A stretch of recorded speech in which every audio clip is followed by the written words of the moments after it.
প্রশ্ন হলো, আমার একজন হিন্দু কলিগ আছে, আমরা একসঙ্গে চলাফেরা করি। আমার কখনো হাঁচি এলে আমি আলহামদুলিল্লাহ বললে সে জবাবে ইয়ারহামুকাল্লাহ বলে।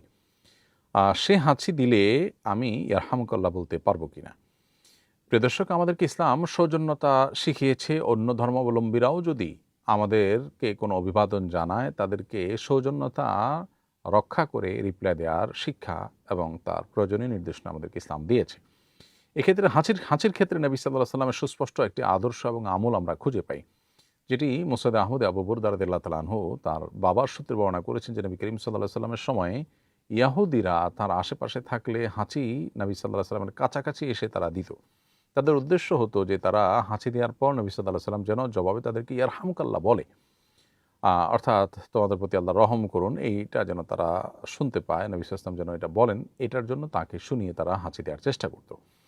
তো নবী করিম সাল্লাল্লাহু আলাইহি ওয়াসাল্লাম যে আমলটি করতেন সেটা হলো যে তিনি বলতেন, ইয়াহদিকুমুল্লাহু ওয়া ইউসলিহু বালাকুম, আল্লাহ তোমাদেরকে হেদায়েত দান করুন এবং তোমাদের অবস্থার সংশোধন করুন।